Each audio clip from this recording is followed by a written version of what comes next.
성부와 성자와 성령의 이름으로 아멘. 오늘도 주님 말씀 안에서 좀 머무는 시간을 좀 가지도록 하겠습니다. 계속해서 성장하는 우리의 신앙, 성장하는 영성, 성장하는 시간들을 좀 가졌으면 좋겠는데요. 지난 2개의 시간을 우리가 좀 요약하면요, 당신의 너그러우심을 만나는 그것이 제일 첫 번째 우리 과제라는 것. 그러니까 어떤 모습, 어떤 삶을 살던 당신께서 우리를 깊이 사랑하고 계신다라는 사실을, 그러니까 뭔가 짜드락하니 살만한 삶을 산다던가 아니면 조금은 그래도 좀 당신 보시기에 알맞은 삶을 산다거나 하는 이런 어떤 기준에 들어맞는 어떤 삶을 살 때 당신께서 우리를 어여삐 여기시는 이런 세상의 거래와 같은 어떤 의미에서 당신의 기대에 우리가 부응을 할 때 당신께서 우리를 좋아하시는 어떤 그런 관계를 우리가 생각하기 쉬운데, 당신의 너그러우심이란 깜깜한 곳에서 그저 아무런 것도 없는 우리를 계속해서 빛으로 비추시는, 너그럽게 품어주시는, 뭐라 하지 않으시는, 그렇게 모든 것을 담아주시는 그런 사랑이라고. 그래서 당신의 그 작은 빛과 같은 사랑을 알아채리기 위해서는 우리의 헛빛들, 발버둥들을 좀 멈춰야 한다라는 것, 불을 꺼야 한다라는 것. 그렇게 불을 끈 있는 그대로의 우리의 모습, 어둡고 쓸쓸하고 외롭고 엉망진창이고 실패이고 이런 모습 자체 안에 당신께서 아주 깊게 온전하게 우리를 향해서 빛을 비추시고 계신다라는 사실, 그 너그러움을 우리가 만나는 게 첫 번째 여정이라고 했습니다. 그러니까 뭔가를 좀 잘 살아낸다라는 것이 아니라 엉망인 내 삶에도 불구하고 당신의 빛이 우리를 비추고 계신다라는 사실을 받아들이는 것, 이게 이제 첫 번째 여정이라고 할 수 있어요. 첫 번째 성장이고 첫 번째 선택이죠. 이렇게 한없이 큰 너그러우심 앞에 설 때 우리는 이런 반응을 하게 됩니다. 당신이 나를 이렇게 사랑하시니 나 역시 당신께 내 사랑을 좀 나누고 싶다. 나도 좀 돌려드리고 싶다. 나도 그렇게 당신을 사랑해요 라고, 나도 당신께 너그러운 자가 좀 되고 싶다. 그렇게 우리 이웃에게 또 사람들에게 또 그걸 통해서 우리 주님께 너그럽게 다가가고 싶은 갈망을, 그 선택을 우리가 하게 되는 것이죠. 이렇게 사랑받고 사랑하겠다라는 선택, 이것이 우리 신앙의 여정의 제일 첫 번째 그 여정이라고 할 수 있습니다. 한없이 깊게 너그러움으로 사랑받은 우리가 그 너그러움을 좀 담고자 하는 그 강한 열망을 가지고 선택하는 것. 자, 이렇게 우리의 여정이 시작되면 사실은 어떤 의미에서 보면 이것으로도 이미 족할 것 같아요. 다음이 없을 것 같습니다. 예수님께서 공생활을 시작하시면서 죄인으로 여겨지던 사람들, 대책이 없는 사람들, 그냥 저리 가 하고 금 바깥으로 던져진 그 사람들에게 다가가셨습니다. 그리고 온전하다라고 이야기하기 시작하셨어요. 그리고 행복하다라고, 진복팔단에서 우리가 얘기하고 있듯이 그들을 품어 안을 뿐만 아니라 복되다고 이렇게 선언하셨거든요. 그러자 이제 사람들이, 이 복에 겨운 사람들이, 목이 메인 그 사람들이 예수님을 따르기 시작했습니다. 예수님께서 끊임없이 품어주시며 그들을 사랑하셨지요. 격려하셨지요. 치유해 주셨지요. 곁에 있는 사람으로, 사람들과 함께 있을 수 있는 사람들로 그들을 보듬어 주셨습니다. 그리고요, 이야기는 이제 다음 챕터로 넘어갑니다. 주님께서 이렇게 하느님 나라를 사람들 안에서 선포하면서 사랑을 드리고 사람을 주고 사랑을 주고 그 사랑을 받은 사람들이 예수님께 사랑을 고백하는 이 관계로 세세년년 그냥 가면 좋을 터인데, 주님께서 이제 새로운 삶의 챕터로 넘어가십니다. 오늘과 다음번 강의를 통해서 이제 죽음과 부활, 파견을 우리가 나눌 텐데, 이게 완전히 새로운 장이에요. 공생활은요, 전반전과 후반전으로 나눈다면 이제 후반전의 이야기입니다. 전반전은요, 죄인이라고 사랑받을 자격이 없는 사람들을 예수님께서 사랑하노라고, 충분하다고 이렇게 품어주는 이야기라면, 그래서 그 사람들이 예수님을 환호하며 정말 손을 꼭 붙잡고 예수님을 따라다니는 이야기라면, 이제 공생활의 후반전은요, 갑작스러운 죽음 그리고 부활입니다. 하느님의 죽음, 메시아의 죽음, 이거 사실 형용모순이라는 말이 있는데, 그러니까 영원한 죽음, 영원한 삶 이러면 뭐 말이 될 터인데, 삶인 죽음 이렇게 뭐 꾸며주는 말이 딱 반대인 이런 그 말들인 거예요. 하느님은 죽을 수 없는 존재인데 그 하나님이 죽었다. 한없이 선한 사람인데 선한 악당 뭐 이런 것처럼 말이 안 되는 꾸밈인 것이죠. 메시아는 죽어서는 안 되는, 오히려 죽음으로부터, 그 지난 실패로부터 사람들을 구원해야 하는 사람인데, 그런 존재인데, 그런 파견자인데, 그런 대리자인데 그가 죽는다라는 것은 큰 스캔들입니다. 이것은 이해할 수 있는 영역이 아니에요. 우리가 하나님의 죽음, 예수님의 죽음은요, 너무너무나 크게 오해하고 있는 한 측면이 있습니다. 그것은 교회가요, 예수님의 죽음을 너무 약화시키는 경향이 있어요. 그리고 부활은 또 너무 크게 우리가 마주해요. 그러니까 예수님께서 지금 순환을 하시고 예수님께서 죽으시고 한 것은 굉장히 진하게, 이렇게 위대하신 분이, 이렇게 위대하신 하나님의 아들이 죽다니 참으로 아프다. 너무나 부당하게 참 아프다. 아파하셨다. 그래서 그분의 상처를 우리가 돌아보고 하는데, 중요한 것은, 크게 오해하는 것은 부활을 통해서 이 죽음이 끝났다라고 이해하는 거예요. 사실 엄밀하게 얘기해서요, 순환의 시간은요, 시간으로 보면 짧아요.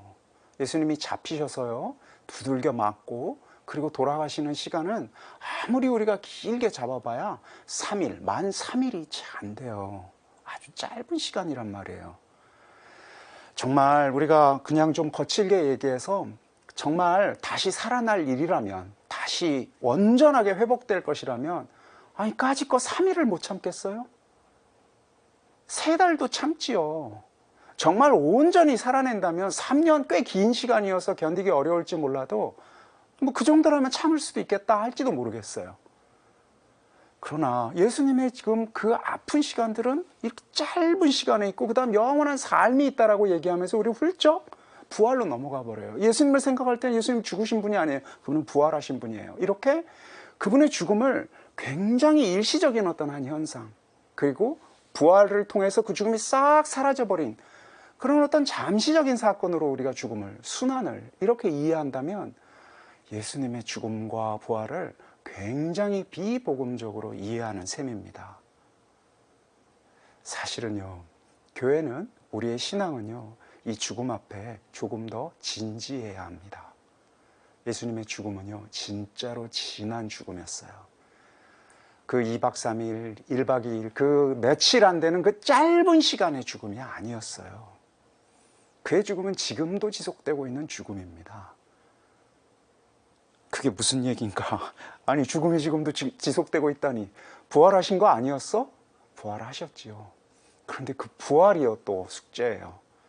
우리는 죽음 딱 끝, 그 다음 부활, 이렇게 딱 구별을 해가지고 죽으셨다 부활하셨으니까 죽음은 없어졌어. 그리고 부활은 너무너무나 크고 지금도 생생한 기쁨으로서 우리가 지금 그것을 마주하려고 하는데, 사실요, 예수님의 죽음과 부활은, 죽음은 너무너무나 진한 채로 있고 부활은 참 가난한 채로 있다는 게 복음이 우리에게 전해주고 있는 사태예요. 왜 주님께서 죽으시고 부활하셨을까요? 그 이유를 한번 물어야 합니다. 왜? 누군가를 너무너무나 사랑을 할 때요, 우리는 그가 너무너무나 이쁘죠. 우리 자식들을 생각을 하고, 또 우리 곁에 있는 아주 사랑하는 사람 한번 떠올려 보세요. 너무너무나 이뻐요. 같이 있고 싶고요. 그리고 격려해주고 싶고요. 그가 막 좌절하고 있으면 가서 품어주고 싶어요. 예수님이 이러셨단 말이에요. 그런데 어느 날 그렇게 사랑스럽고 이쁜 그 존재, 그 곁에 있는 사람들이요, 죽을 운명을 향해서 움직여가고 있다는 것을 아셨어요. 어느 날 아신 건 아니죠. 그게 사실은 우리의 운명이라는 사실을 아셨어요.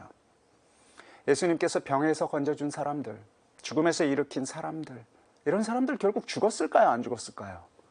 그들이 다시 병고에 들어갔고 다시 또 죽음의 어떤 그 시간들을 겪었을까요? 안 겪었을까요? 일으켜 세워준 그 소녀, 엄마의 품으로 다시 돌려보낸 그 아들, 라자로 죽었을까요? 계속해서 지금 살아서 하늘을 막 날아다니고 있을까요? 그들도 다 죽는단 말이에요. 아파요. 또 한 번 아팠다가 주님께서 이렇게 세워주시면 그 사람은 평생 아프지도 않다가 그냥 황홀경에 빠져서 세상을 떠났을까요? 아니요. 그들도 또 아파요. 아픈 채로, 실패한 채로 죽어요. 그게 인간이 겪고 걸어가고 있는 길이었단 말이에요.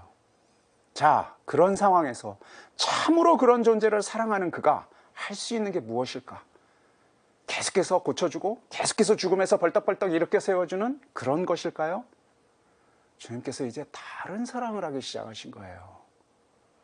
그의 곁에 가서 그처럼 죽으신 거예요. 왜 그런 거 있죠? 우리가 병원에 있어요. 아픈 병, 큰 병에 걸려서 병원에 있을 때 이를테면 우리가 암 3기를 선고를 받고 병원에 누워 있어서 너무너무나 힘겨운 시간을 겪을 때 우리에게 위로가 되는 사람은요, 병실을 찾아와서 굉장히 맛있는 죽을 끓여주는 사람도 위로가 되죠. 멀리 있다가 화해를 청하는 사람도 위로가 되죠. 다 감사한 사람들입니다. 그러나 그 막막한 처지에서 가장 크게 위로가 되는 사람은 나보다 조금 더 아픈 채로 내 곁에 있는 암 4기의 환자예요. 내 곁에 있는 사람이에요. 그가 나에게 위로가 되는 거예요. 그가 아직도 살아있다는 거, 그가 나와 함께 기도하고 있다는, 그가 곁에 있다는 것 자체처럼 우리에게 큰 위로가 되는 경우가 없습니다. 같은 처지, 같은 입장, 무너져 내린 그 상태에서. 왜 그런 말도 있죠. 비를 흠뻑 맞고 있을 때 정말 친한 친구라, 내 곁에서 같이 비를 맞는 친구라고, 우산을 씌워주는 친구가 아니라요. 이런 이야기 우리가 잘 알고 있잖아요. 주님께서 그렇게 우리 곁에 우리와 함께 하기로 하신 거예요. 이제 그게 공생활의 새로운 챕터로 지금 넘어가고 있고, 그럼 부활은 뭐냐? 부활은 이제 사람들이 한 번도 겪지 않았던 그런 낯선 그 부활, 그 어마어마한 부활, 우리는 지금 겪지 못한 그런 부활을, 야, 이런 게 부활이야 하고 이렇게 당신이 자랑하시는 걸까요? 순환이, 죽음이 우리 곁에 더 깊게 하는 그 계기로서, 그런 특별한 위로로서 우리 곁에 있었다면 부활도요, 우리가 참으로 생각보다 가까이에 있는 그런 모습으로 당신이 우리에게 지금 말을 건네고 계신다는 사실을 우리가 잊어서는 안 돼요. 죽음도 부활도 굉장히 우리와 함께하기 위한 당신의 애정이었었거든요. 증언이에요. 그래서 우리가 죽음을 좀 진하게, 우리가 겪고 있는 그 죽음, 우리가 겪고 있는 그 막막함, 우리가 겪을 수밖에 없고 우리 곁에서 계속해서 마주하고 있는 그 부활, 죽음과, 그리고 우리로서는 너무나 멀리 놔버린, 우리와 주님은 너무나 달라. 주님 부활하셨고 우리는 부활이 아직 멀리 있는 이런 사람으로서가 아니라 참으로 가까이 있는 부활로, 죽음이 우리에게 굉장히 가까운 그 것이기에 주님께서, 우리의 사랑스러운 주님께서 사랑의 표현으로 우리 곁에 죽음으로써 다가오셨듯이 부활도 당신께서 우리에게 하시고자 하는 아주 가까운 선물이라는 사실을 우리가 신앙의 눈으로 이제 고백해야 돼요. 그게 당신이 죽고 부활하신 이유예요. 이 죽음과 부활은요, 그래서 뚝 떨어져 가지고 신비한 방식으로 언제 한번 이렇게 딱 있었지 하는 그런 사건으로 이렇게 있어서 이렇게 우리 곁에 멀리 떨어뜨려 놓는다면 주님께서 죽고 부활하신 그 이유가 너무너무 훼손되는 거예요. 주님은 우리와 더 깊게 함께 하기 위해서 돌아가시고 부활하셨어요. 자, 그게 지금 당신의 사랑법이에요. 혹자들은요, 주님의 죽음은요, 전혀 주님은 원치 않았는데 어떻게 하다 보니까, 저 죄스러운 인간들 때문에 어떻게 하다 보니까 마치 교통사고처럼 그런 일이 벌어졌어 라고 이해한다면 황당무계한 소리입니다. 주님의 죽음은요, 뚜벅뚜벅 걸어가신 선택이었습니다. 성서학자들은 이렇게 얘기해요. 성경을, 복음을 이렇게 우리가 전반전과 후반전, 앞부분과 뒷부분으로 나누어서 딱 접는다면 그 중간의 갈피에 해당하는 것이 베드로의 고백일 것이라고 이렇게 이야기합니다. 그 전반전과 후반전이 이제 말씀드린 대로 순환이 있고 없음으로 나뉘어지기 때문에 그래요. 베드로의 고백 전, 그까지는 예수님께서 탐없이 사랑하고 특별히 죄인이었던 그들을 담없이 품어주고 죄인들이 예수님께 온갖 가지 희망을 가지고 지금 따라다니는 그런 상황이었어요. 그때 이제 예수님께서 우리의 사도 베드로에게 묻습니다. 사람들이 날 뭐라고 합니까? 당신은 나를 어떻게 생각하십니까? 라고 물어요.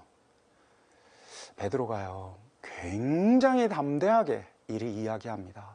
살아계신 하느님의 아들 그리스도라고, 메시아라고, 우리가 그토록 기다리던 바로 그분이라고 고백합니다. 사실 다른 제자들은요, 여기까지는 못 나갔어요. 돌아가신 요한이 다시 일어난 거다라고, 예언자다라고도 얘기하고, 사람들이 이렇게 얘기합니다 하고 이렇게 돌려 이야기했는데, 사실은 사람들 얘기가 아니라 자신들의 속마음이었거든요. 우리 주님께 큰 희망을 품고 있는데 정말 위대한 예언자라고, 그리고 돌아가신 요한이 다시 일어난 거라고, 그리고 무엇인가 큰 일을 하실 그런 분이라고 희망은 품고 있는데, 민족이 오랫동안 기다려왔던 하느님의 파견자, 그 메시아라고 보기에는 조금 부족했거든요. 주위에 있는 사람들은 모든 그 민족들을 다 아우를 수 있는 그 힘이라기보다는 떨거지들이 대부분이었고, 군중이라고 불리웠던 어떤 의미에서는 좀 변방의 사람들이 많았거든요. 그런데 이런 메시아 거기까지는 좀 아닐 것 같은데 하는, 그러나 우리 담대한 베드로가 지금 메시아라고 고백을 하신 거예요. 그러니까 예수님께서 아니 그건 좀 너무한 거야 라고 이야기하시는 대신 맞다고, 정말 맞다고 크게 상찬을 하셔요. 그리고 나서 이 특별한 상찬 뒤에 이제 예수님께서 자, 바로 그런 내가, 바로 이제 그 하느님의 파견을 받고 하느님의 대리자요, 이제 하느님인 바로 내가 이제 내 사명을 한 걸음 더 나아가겠습니다 하고 고백하신 바, 증언하신 바가 이제 시작돼요. 그것이 순환의 예고입니다. 내가 죽습니다. 베드로는 깜짝 놀라서 성경에서는 처음으로 마태복음에서는 꾸짖었다라고요. 꾸짖었다. 예수님 꾸짖었어요. 말이 되는 소리를 하냐고.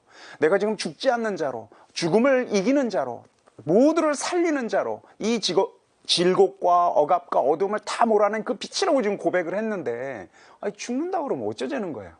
이렇게 크게 화를 냅니다. 그러니까 바로 이어서 주님께서 뭐라 하시냐면, 바로 윗줄에서는 크게 상찬을 하셨거든요. 당신이 베드로라고, 바위라고. 다음 줄에 이렇게 베드로의 그 반발을 보면서 예수님께서 이렇게 얘기하십니다. 사탄아 물러가라. 갑자기 사탄이 되시는 셈이에요. 우리가요, 하느님의 죽음을 진지하게 받아들이지 않고 있다라는 아주 큰 증거가요, 주님이 죽었다라는 사실 때문에 화를 좀처럼 내본 적이 없다는 것은 우리가 아직 주님의 죽음을 진지하게 받아들이고 있지 않다라는 거예요. 생각해보세요. 내가 희망을 걸고 있어. 주님 이렇게 나 좀 살려주십시오 했는데, 나를 살려줘야 할 그 주님이 나를 살려주기는커녕 자기가 나처럼 죽어버렸어. 우리는 화나죠. 우리가 왜 지금 주님을 믿습니까? 우리 어렵고 힘들 때 당신 나를 건져주신다라는 그 믿음 때문에 당신을 믿고 있는 것인데, 당신이 나를 건져주시기는커녕 나보다 먼저, 나처럼 어쩌면 나보다 더 참혹하게, 우린 절대로 저런 식으로는 죽지 말아야지 하는 방식으로 죽어버렸어요. 말도 못해, 힘도 못 써, 세상의 비웃음거리가 되어서 나를 건져야 할 그분이 죽었다라는 사실은 우리 굉장히 화나는 일이에요. 굉장히 화나는 일이에요. 그래서 우리가 막 화를 내면, 하느님 어떻게 당신이 이럴 수 있습니까? 라고 화를 내면, 복음에 따르면요, 이제 주님께서 크게 꾸짖으실 거예요. 그렇게 우리를 사랑하셨던 분이, 우리가 깊은 관계를 갖고자 하시는 그분이 이제 우리에게 사탄아 물러가라 하고 크게 화를 내시는 거예요. 우리가 막 아우성치고 있는데 사탄아 물러가라. 베드로를 진짜 사탄이라고 여기시는 거 아니시죠? 왜 우리가 할머니가 손자들에게 너 이렇게 울면 호랑이가 잡아갈 거야 이렇게 얘기했다라고 해서 정말 할머니가 호랑이를 불러서 손주를 잡아가도록 하지는 않는 거와 마찬가지입니다. 참으로 주님께서는 우리를 좀, 우리와 함께 우리 안에서 당신의 여정을 이제 하고 싶은 거예요. 그러니 자, 쓰러지지 마. 너무너무나 끔찍한 일이지만 물러서지 마. 두려워하지 마. 이렇게 지금 이야기하시고 한 걸음을 가셔요. 순환 예고가 3번 나온다라고 하는데요, 유대인들에게 3번이라는 이 숫자는요, 딱 숫자 3번만을 의미하는 건 아니라고 합니다.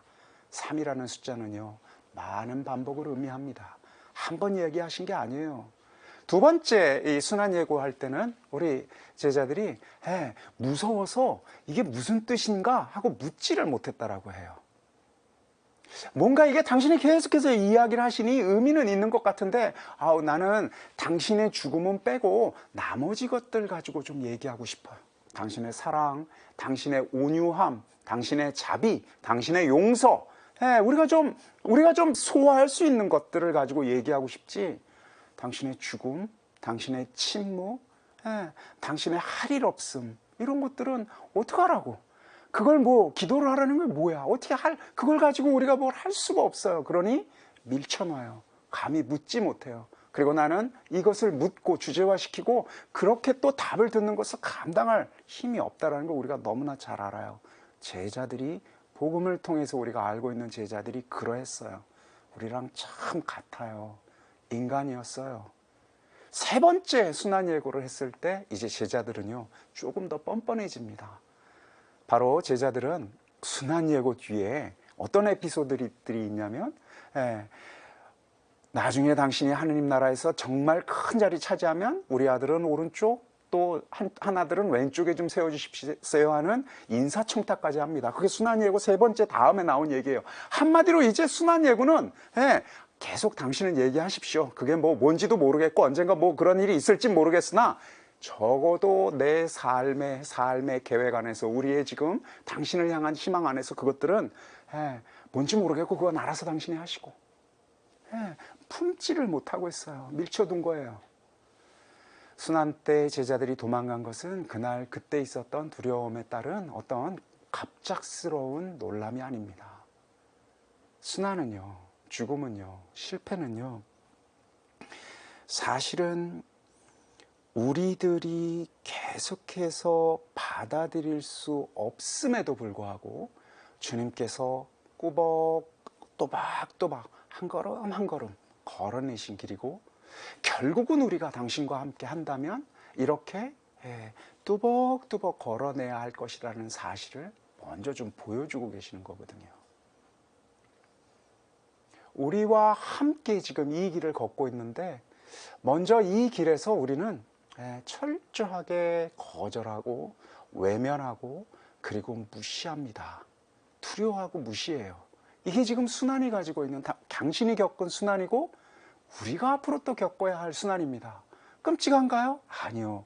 주님께서는 바로 이것을 통해서 뭘 지금 하시려고 하느냐면요, 우리가 지금 겪고 있는 삶의 여러 가지 또는 어쩌면 한 가지 길을, 그 외길을 당신께서 걷고 계신 거예요. 이 방송을 보고 계신 많은 분들은 신앙생활을 왜 하십니까? 신앙이 없는 자들이 힘겹게 좌절하고 쓰러지고 아우성치며 죽어갈 때 우리는 승리의 노래를 부르면서 죽어갈까? 아니면 우리는 두려움을 좀 덜 느끼면서 당신 곁으로 갈까? 그것 때문에 신앙생활을 하십니까? 아마 그 이유도 있을지 모르겠어요. 그러나요, 엎어치나 매치나입니다. 실패, 좌절, 그리고 죽음의 그 막다른 길 앞에 갈 때 우리는 다 엇비슷해집니다.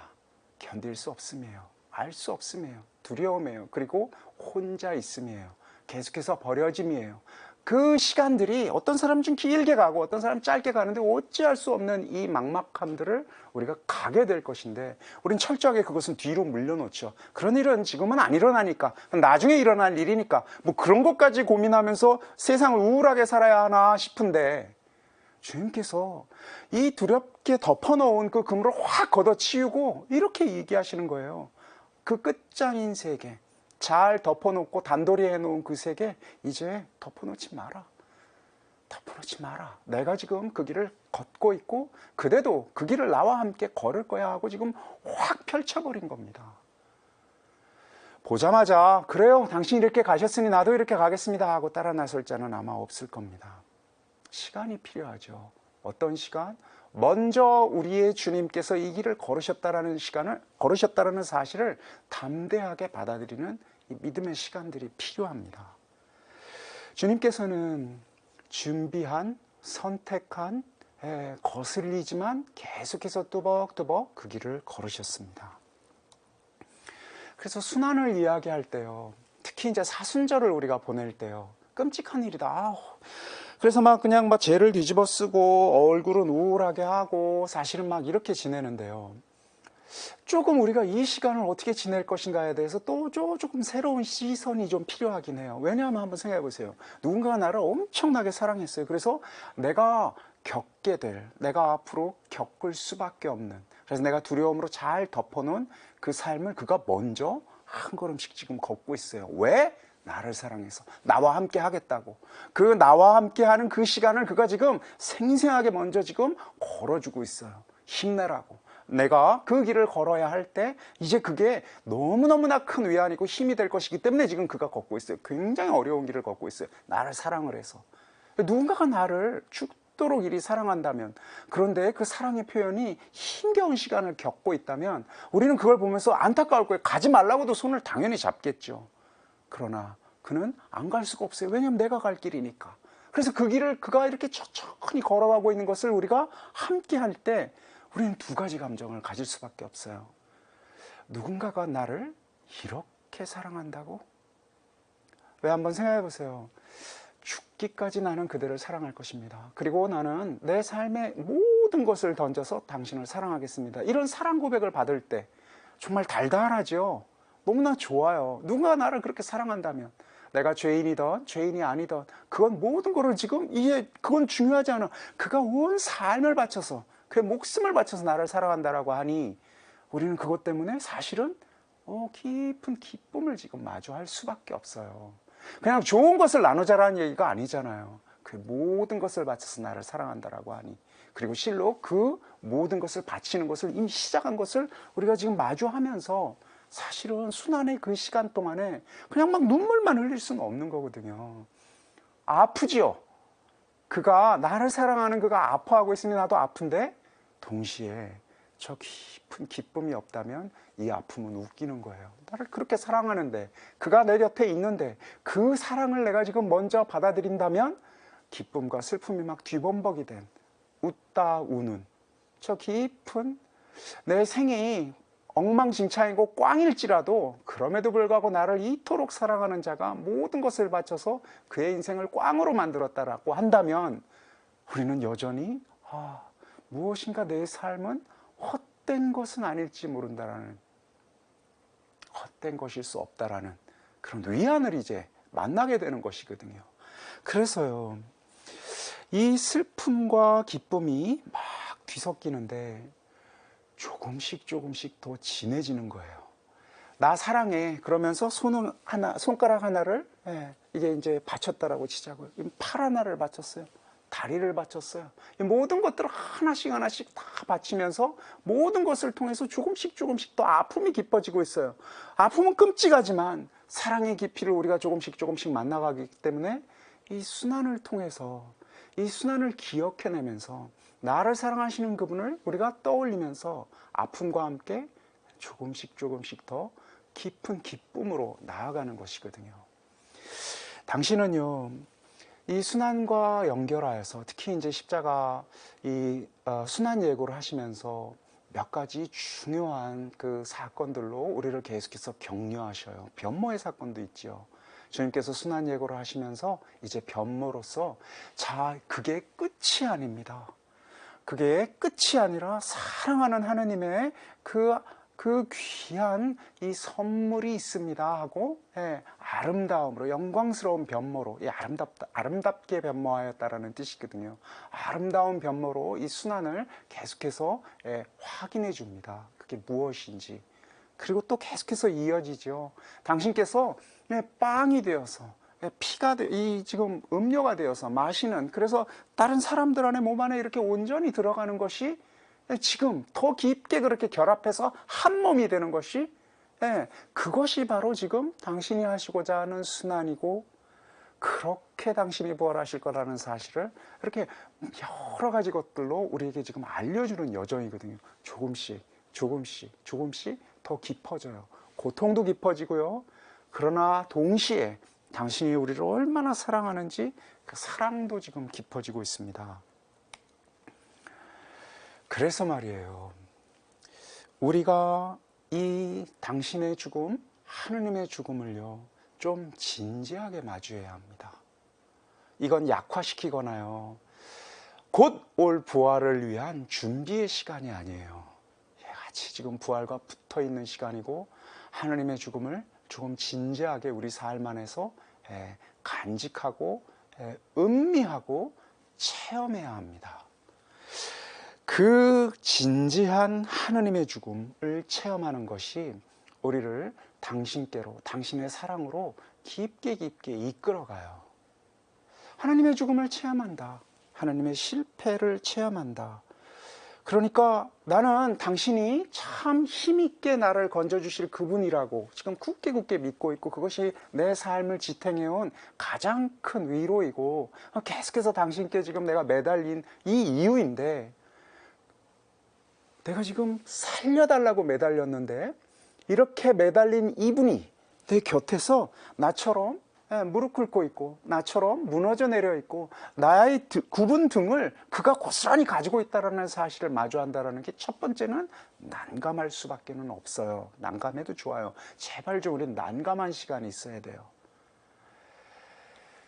우리 첫 번째 시간에 당신의 사랑을 마주하기 위해서, 진짜 당신을 만나기 위해서는 불을 꺼야 한다고 했습니다.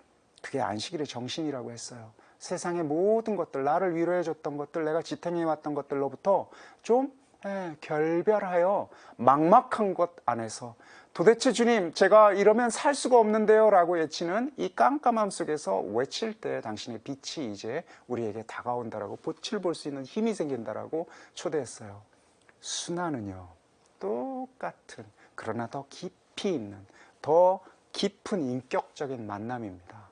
그분을요, 이제 우리가 알고 있는 그 하느님, 우리가 철석같이 믿고 있는 힘 있는 하느님, 싸워서 막 우리 적들을 막 부셔뜨리는 그런 하느님, 내가 힘겨울 때 내 이 발목이 되어주고 내 부목이 되어주는 그런 하느님, 내가 지금 죽어가고 있을 때 벌떡벌떡 일으켜주는 그런 하느님, 내가 지금 힘이 없을 때 내 힘이 되어주는 그런 하느님, 이런 하느님이 아니라 나처럼 또 좌절하고, 나처럼 외롭고, 나처럼 어찌할 바 길을 모르고, 나처럼 말을 못하고, 나처럼 생각이 없고 잊어먹고, 들을 수 없고, 나처럼 불구인, 나처럼 어찌할 바를 모르겠는 이런 하느님으로 내가 당신을 받아들이는 시간.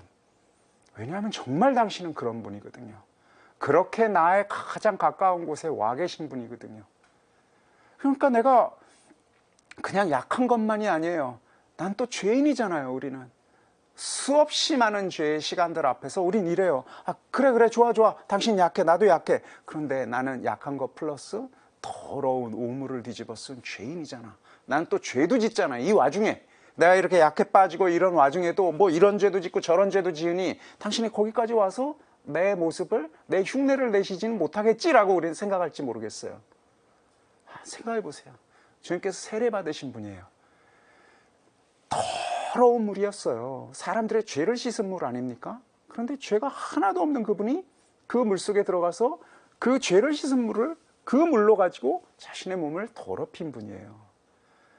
온 생은, 당신의 순환은 그렇게 죄로 더럽혀진 그 모든 것을 함께 우리와 하는 분입니다. 어떤 죄가 세상에서 가장 더러운 죄일까요? 한번 생각해 보십시오. 그 죄로 우리가 딱지를 가지고 있어요. 세상은 내가 얼마나 더러운 죄를 지었는지 일일이 다 모를지 모르겠어요. 그러나 나는 알지요. 더군다나 나도 모르는 또 죄도 있어요. 그렇게 덕지덕지 붙은 딱지를 가지고 있는데, 이런 딱지를 우리 자신은 감 잡고 있죠. 내가 더러운 존재라는 사실을 알아요. 그냥 약할 뿐만 아니라 더럽기까지. 근데 주님이 지금 이 순환을 겪고 있고, 이 안타까운 시간을 당신이 우리를 사랑하기 때문에 함께 하겠다라는 이 주님은 지금 무슨 짓을 하고 계시느냐면, 그냥 무력하고 약하고 내가 힘이 없을 때 같이 힘이 없는 그 상태인 것만이 아니라 그 죄의 딱지를 지금 같이 붙이고 계셔요. 죄의 딱지를. 죄 짓지 않은 분이. 죄 짓지 않았는데 죄의 딱지를 붙인다라는 거, 그거 무슨 의미일까? 그거 어떤 의미에서는 그냥 위악적인 어떤 그런 움직임일까? 십자가에서요, 그는 죄인으로서 이렇게 딱지를 붙이고선 돌아가셨지요. 놀림감이었습니다. 왕이래네. 저 웃기는 왕 하는 십자가에서의 그 놀림, 이 상태가 그냥 십자가 안에서 있는 그것만은 아닐 거예요. 걸어가는 순간마다 사람들이 야, 너 그동안 뭐 이런 기적도 하고 저런 기적도 했으니까 이것도 한번 해봐, 저것도 한번 해봐 하고 놀리는 사람도 있을 거고요. 어떤 의미에서는 또 예수님 굉장히 사랑했던 사람들이 발을 걸기도 했을 것이고요. 다양한 방식으로 예수님이 모욕을 했을 텐데 여기에 중요한 하나의 질문이 있습니다. 예수님은요, 그렇게 모욕당할 때, 그렇게 당신만의 모욕이 아니라 그 떨거지라고 여겨지는 사람들도 같이 이제 다 죄인이 됐거든요. 예수님 따라다니는 사람들은 어디 갔겠어요? 도망쳤죠. 죄인의 옷을 뒤집어 쓰고 지금 다 도망쳤어요. 그런데 그럼에도 불구하고 막 따라다니는 사람들 또 있죠. 여인들. 그래서 그 전부터 원래 죄인이던 사람들, 이제 그런 사람들 예수님 마지막 순간까지 막 따라다니는데 그 사람들이 그 전까지는 예수님 곁에 있으면서 우리 스승님은 이런 분이야 하고 자랑하다가 갑자기 전락해버렸어요. 죄인으로서. 그럼 주님 입장에서는 저 사람들은 괜찮아요 라고 이야기해주고 싶은데 이제 그런 이야기들도 먹히지 않는 그런 때예요.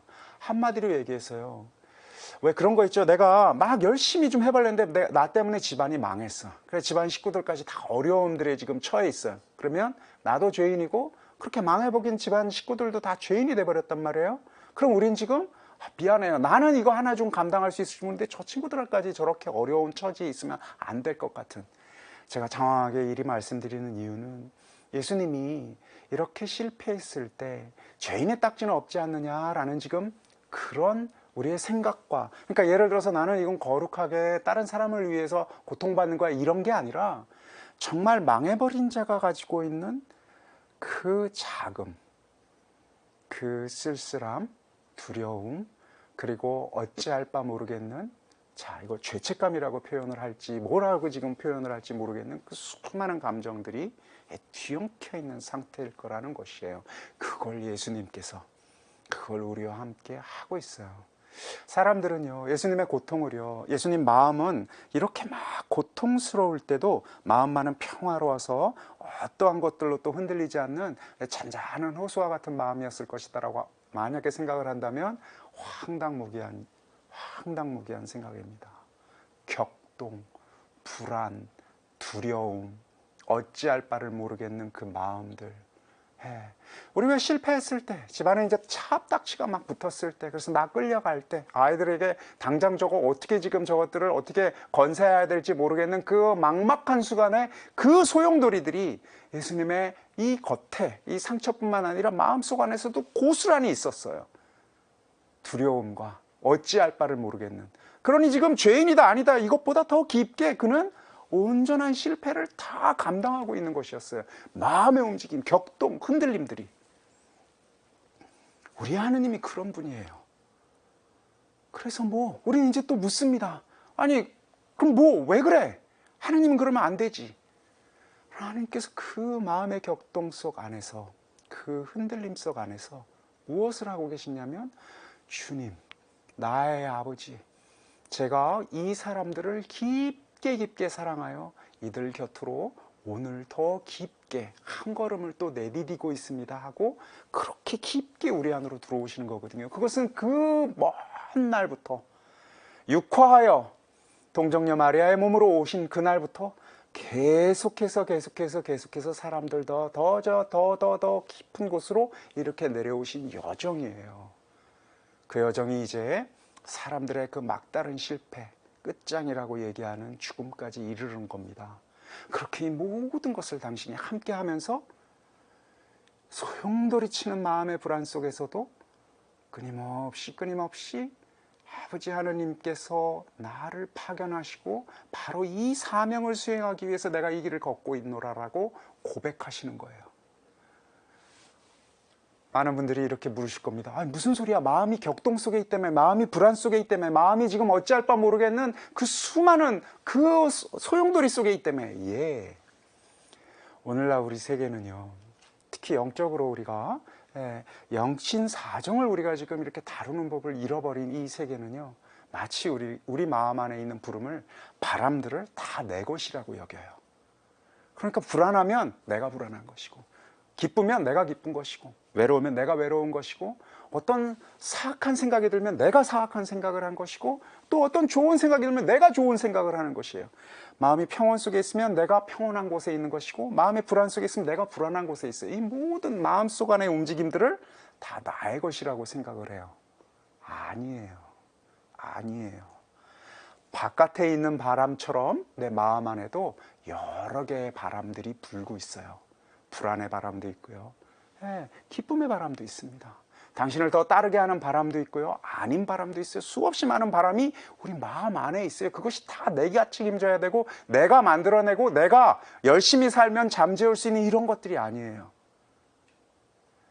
그 마음의 수많은 바람들 속에서도 다시금 꾸준히 당신을 향할 수 있는 이 선택을 할 수 있는 이 깊이, 이 선택을 할 수 있는 이 거룩함, 이것이 바로 인간이에요. 어떤 사람은요, 너무너무나 불안 속에서 어쩔 줄 몰라 하고 있는 상태를 죄스러운 상태라고 얘기를 합니다. 불안하니까. 나는 내가 뭔가 지금 문제가 있어요. 나는 지금 약을 먹어야 돼요. 나는 지금 뭐 어떻게 할 줄을 모르겠어요 하고, 이건 내가 문제예요. 나는 문제거리인 사람입니다라고 내 머리를 막 쥐어찹니다. 그리고 사람들도 네가 뭔가를 잘못해서 그래 하고 손가락질합니다. 오늘날은 그래도 좀 낫지요. 내적인 마음의 병이라는 표현도 쓰니까 그건 네 탓이 아니라 병이라고 이렇게 얘기도 하니까. 그리고 옛날에는 그런 것들을 다 자신의 탓이라고 얘기를 했어요. 옛날에는 또 팔이 부러져도 이거 자신의 탓이라고 생각했어요. 하느님으로부터 벌을 받고 있는 중이라고. 그런데요, 안 그래요. 마음 안에는요, 수없이 많은 바람이 붑니다. 이 순환의 시간, 이 불안과 고독과 두려움의 시간에 어찌 마음이 평온할 수가 있겠어요. 끊임없는 불안 속에서 어쩔 줄 몰라 하는 그 불안의 한복판 안에서도 우리는 당신을 향할 수 있는 힘이 있어요. 이게 지금 우리가 지금 계속해서 돌아봐야 하고 돌봐야 하고 살려내야 할 목소리, 우리의 목소리, 신앙의 목소리예요. 그것을 통해서 당신께 향해야 돼요. 너무나 불안하고 어쩔 줄 모르겠으나, 이 불안하고 어쩔 줄 모르겠을 때 세상은 야, 그럴 때 이런 거야 하는 거야 하면서 끊임없이 이 불안을 잠재울 수 있는 수많은 것들을 막 줍니다. 취미생활도 하고 수다도 떨고 술도 마시고 뭐도 하고, 그러면서 이 불안과 두려움과 이 헛헛한 마음들을 잊기 위한 수많은 수단들을 막 써요. 덮어놔요, 막 이것저것으로. 신앙인은 예수 그리스도의 죽음을 믿는 사람들은 이 많은 마음의 움직임들 앞에 두려워 떨지 않습니다. 우리는 생생하게 일어나서 이런 불안들을 없애주세요 주님, 이렇게 얘기하는 사람들이 아니라, 불안이 오든 또 당신을 향하는 그 미풍이 불어오든 우리는 어떤 마음 안에서도 예 주님, 이게 제 몫이라면 오늘 저의 몫을 가겠습니다 하고 뚜벅뚜벅 가는 거예요. 자랑할 것도 없습니다. 따뜻한 바람이 불어와서 당신만을 향하는 마음이 올라온다라고 해서 이거 내 것 아니거든요. 주님이 주신 겁니다. 사나운 바람이 불 때 그 모든 것을 내 탓이야 하면서 머리를 짓이겨야 할 이유도 없습니다. 담담하게 일어서서 견뎌야 하는 날이라면 주님 견디겠습니다. 주님, 당신과 함께 할 수 있는 참 귀한 한 걸음을 주셔서 감사합니다 하면서 걷는 것이거든요.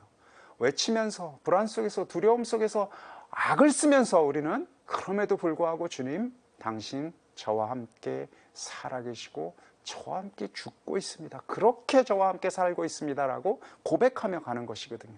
그러니 우린 두려울 게 없는 사람들인 거예요. 왜? 죽음조차도 주님께서 함께 하시고 우리는 그 주님과 그 모든 곳을 함께 갈 사람들이기 때문에 그렇습니다. 뭘 두려워할 수가 있겠습니까? 무엇이 우리를 그분과 갈라놓을 수가 있겠습니까? 주님께서 우리의 처참함 속으로 들어오신 이유는 바로 그 이유 때문이에요. 어디에 있던, 가장 힘든 곳에 있는 곳에도 바로 그곳에도 내가 너와 함께 있다, 함께 가겠다라는 이야기를 온 몸과 삶으로 하시기 위해서 우리 곁에 오셨거든요. 자, 그래서 이제 우리는, 믿는 자들은요, 하나님의 사랑을, 한없는 사랑을 담뿍 받고 감사함으로 주님 저도 당신을 사랑해요 라고 고백하는 바로 이 영혼에게 주님께서 이제 또 새로운 속사를, 또 새로운 길을 나누십니다. 자, 이제 어디를 가든 그대가 생의 마지막 그 절박한 시간들을 겪을지라도, 실패할지라도, 끝장을 볼지라도, 답이 없을지라도 두려워하지 마시라. 내가 그대와 함께 그 시간을 함께 하리라. 그리고 우리는 거기에서 끝끝내 무너지지도 쓰러지지도 죽지도 않을 것입니다 라고 당신이 삶으로 또 그것을 고백하고 있거든요. 그것을 우리는 부활이라고 고백합니다. 부활이 깊은 부활을 만나고자 한다면요, 우리는 깊은 죽음을 만나야만 합니다.